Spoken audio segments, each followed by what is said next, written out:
Logan Reed passed away just yesterday. Many of his friends and family had gathered at his funeral to mourn the loss of someone dear to them.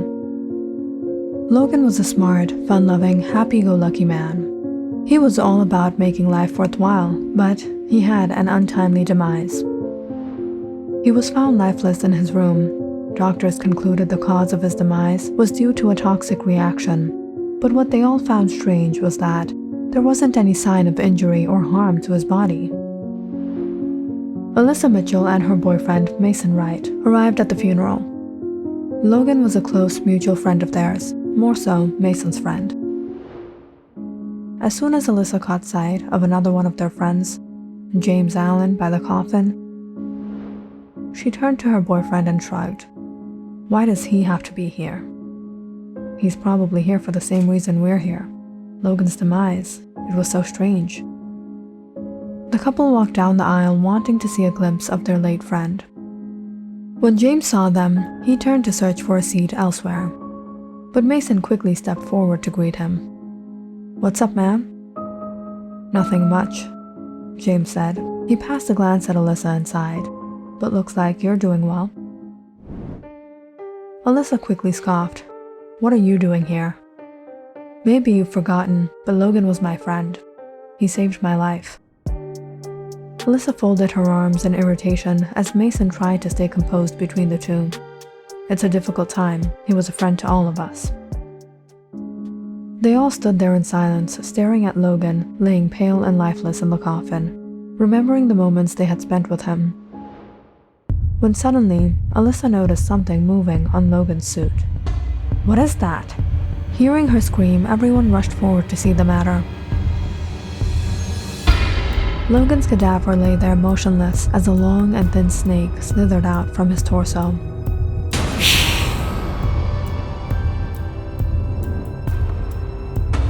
Mason and James were in shock as everyone began yelling and running away in fear.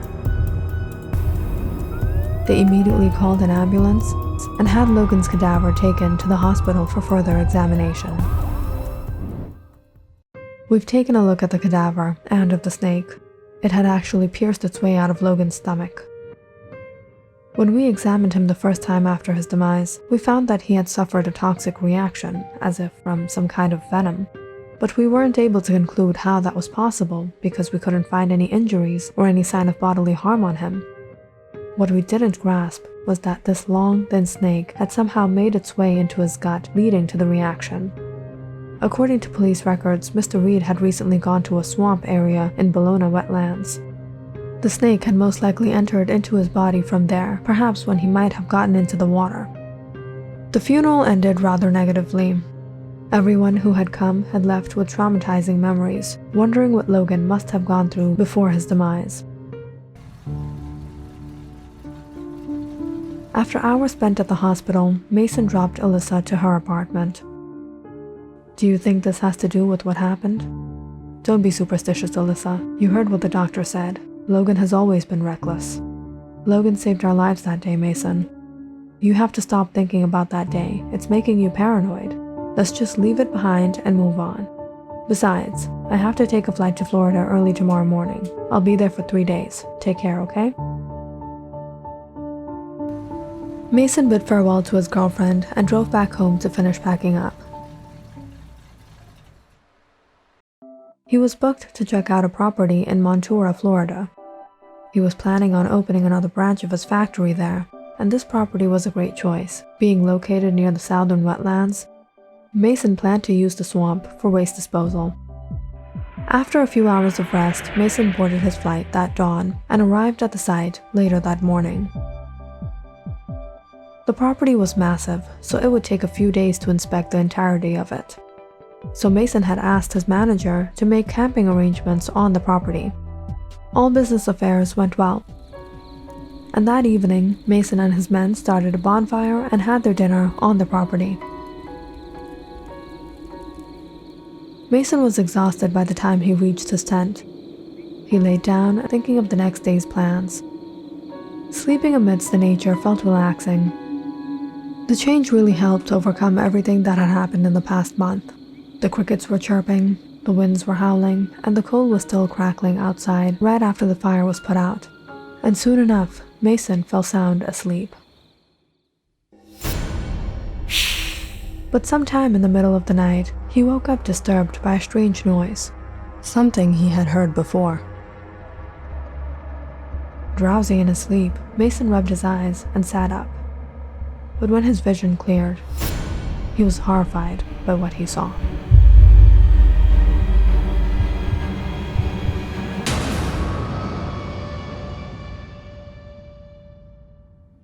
The next morning, when Mason didn't come out of his tent, his men went to check up on him. But when they entered, they were shocked to find not Mason, but a large anaconda in his place. They immediately got their hunting gear ready and shot the slithering beast. Seeing its stuffed body, they were quickly to deduce what happened and slit its stomach open.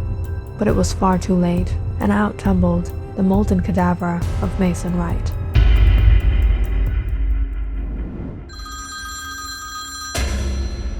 What? No! How did this happen? Mr. Wright was camping outdoors for the night when the snake somehow tore through the tent. By the time the others had found out, it was too late.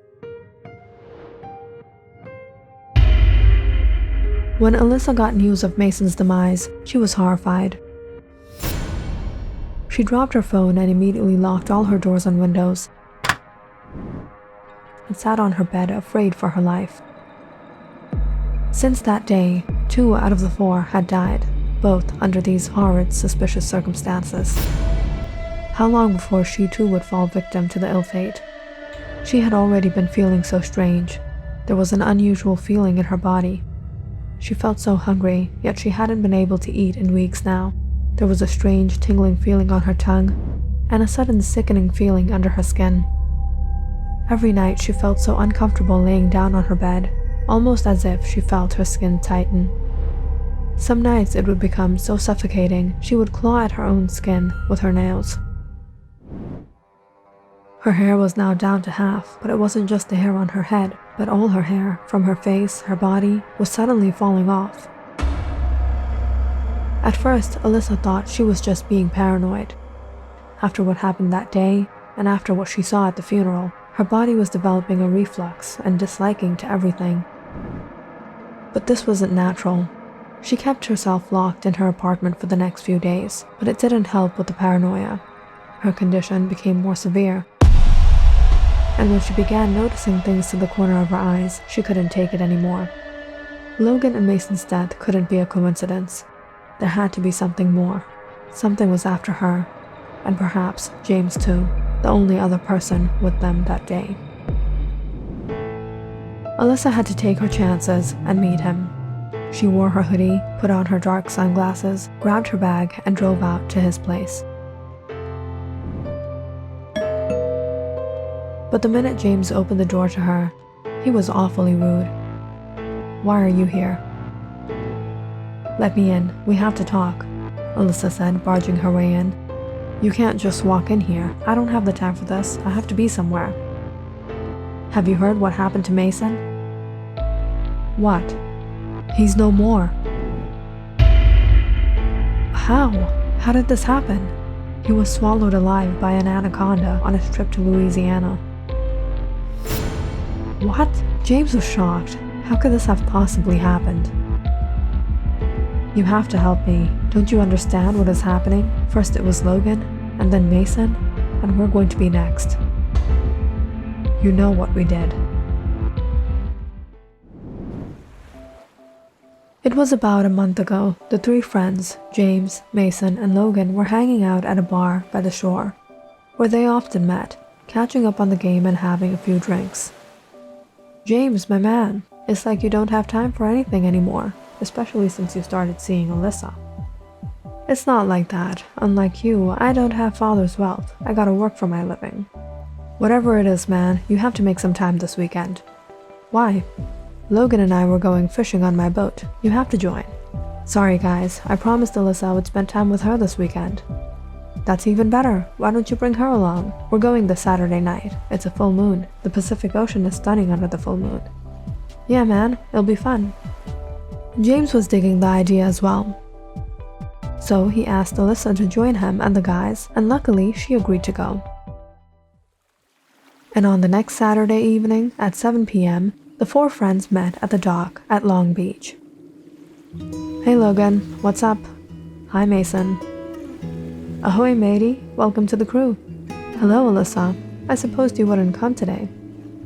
Well, James had his ways of convincing me. We're gonna have a lot of fun tonight, the more the merrier when it comes to fishing. We'll see about that. By the way, why are we sailing at night? Because we're not just going to catch any fish, we're going to catch a Pacific King salmon. These fish are more active at night. We might just make a big catch. The friends all boarded the boat, excited for the night to come. Mason escorted everyone around the cabin and deck, after which James and Logan got started preparing the fishing equipment. This yacht is impressive. This isn't a yacht. I do have a yacht, but that's for partying, and this is for fishing. How many boats do you have, and how often do you come out at sea? I could live in the sea if I had someone like you in my life. Mason smirked as he looked at Alyssa. Alyssa let out a laugh. Well, if every night is as beautiful as tonight, who wouldn't like living out at sea? Just look at the moon.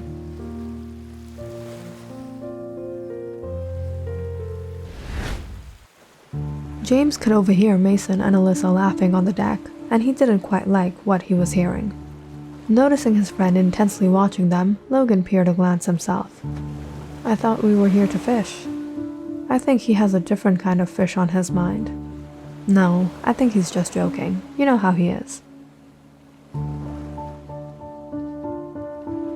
Mason took Alyssa into the cabin where he started the boat and steered it out of the docks. So you're the captain of the ship. Do you want to be my first mate? James started to get a little fed up seeing Mason flirt with his girl. He walked up to them and quite harshly asked, Do you want to fish or what? That's why we're here. I was just showing Alyssa the radar. We'll be able to detect the fish with this. It was about 9 p.m. by the time the guys had set up everything and had thrown their fishing lines into the water. But they started to notice the skies becoming cloudy, nearly covering over the full moon. Feeling the cool breeze start to pick up, James looked at the skies, doubtful of a storm. It's not going to rain, is it? I hope not. The weather was supposed to be good today. But it wasn't much long before the rain started to pour. I think we should pack up and go inside. The night was going by painful for James, and when he and Logan walked into the cabin, they figured it wasn't quite going the same for Alyssa and Mason, who were laughing on as Mason showed Alyssa how to steer the boat. However, seeing James, Alyssa stepped aside and allowed Mason to steer again. But soon enough, the sky suddenly got very dark. The rain started to pour heavily, and the thunder began to roar. A heavy gust of wind suddenly sent the boat tipping, so much so that the friends all held on to whatever was near them as the boat bounced back, splashing water all over onto the deck. Due to the vigorous shake, some of the furniture inside the cabin flew across the room, hitting straight at the equipment as it all began to spark. Shoot, the radar got damaged. We lost the signal, Mason yelled. How are we going to get back? Don't tell me we're trapped out here, in the storm? It's alright, everyone, let's try not to panic. We just have to hang on until the weather clears out. Listening to the sound of the waves crashing onto them, the three friends held on tight, all nervous as Mason tried to keep the boat under control. By the time the rain stopped, it was almost 3 a.m. The whole night, the friends had drifted unaware of their location. They walked out on the deck when the skies had finally cleared out, breathing in the cool sea breeze, looking out at the full moon bright in the sky again. Where are we? We're lost out at sea. How are we going to get back home now? Hold on, I think I see something. After long restless hours, the friends finally spotted something in the distance. Let's go.